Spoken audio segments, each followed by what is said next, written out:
Apa yang terjadi dengan Indonesia jika Jepang menang Perang Dunia Kedua? Bayangkan sebuah dunia yang sedikit berbeda. Pada tahun 1945, setelah Perang Dunia Kedua berakhir, kali ini bukan Jepang yang kalah. Sebaliknya, Jepang justru keluar sebagai pemenang. Tidak ada kekosongan kekuasaan, sehingga tidak ada kesempatan bagi Indonesia untuk memproklamasikan kemerdekaan. Seperti yang terjadi pada 17 Agustus 1945. Dan sejak saat itu, sejarah Indonesia berjalan ke arah yang berbeda. Pertanyaan pertama yang mungkin muncul adalah, apakah Indonesia masih ada sampai sekarang? Jawabannya kemungkinan masih ada. Indonesia kemungkinan tetap ada sebagai wilayah dengan nama sendiri, tetapi berada dalam sebuah blok besar yang dipimpin Jepang di Asia Timur. Jika kita melihat kondisi Indonesia pada zaman sekarang, dalam skenario ini, satu perubahan besar kemungkinan terjadi pada budaya dan bahasa. Jika Jepang memerintah selama puluhan tahun, proses yang disebut Jepangisasi hampir pasti terjadi. Bahasa Jepang mungkin diajarkan secara luas di sekolah. Upacara penghormatan kepada Kaisar Jepang mungkin menjadi bagian dari pendidikan. Dalam beberapa generasi, seluruh masyarakat Indonesia akan fasih berbahasa Jepang sebagai bahasa utama. Dalam sektor pembangunan industri, Jepang dikenal sebagai negara yang kuat dalam bidang teknologi dan manufaktur. Jika Jepang memimpin Asia selama puluhan tahun, Indonesia kemungkinan akan menjadi pusat produksi penting di kawasan Asia Tenggara. Kota-kota besar seperti Jakarta, Surabaya, dan Batam mungkin berkembang menjadi kawasan industri besar yang terhubung langsung dengan rantai produksi Jepang. Pabrik otomotif, elektronik, dan mesin industri semua kemungkinan berkembang lebih cepat karena investasi dan teknologi dari Jepang.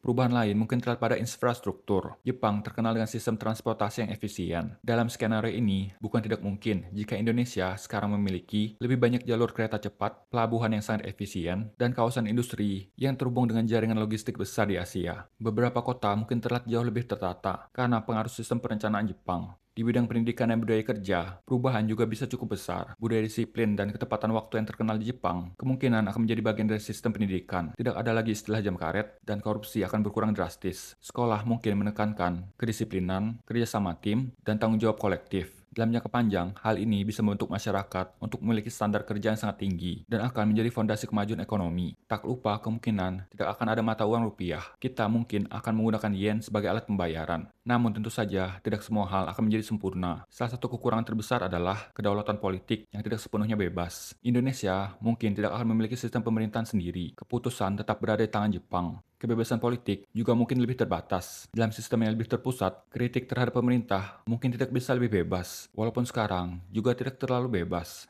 Jadi nih, jika Jepang menang Perang Dunia Kedua, kehidupan di Indonesia mungkin memang akan berbeda. Mungkin akan ada lebih banyak industri, mungkin akan ada lebih banyak disiplin. Namun, kemungkinan besar juga akan ada lebih sedikit kebebasan dan lebih sedikit kedaulatan sebagai bangsa. Yang jadi pertanyaan apakah semua itu worth it atau tidak. Oleh sebab itu, sudah waktunya kita bangun.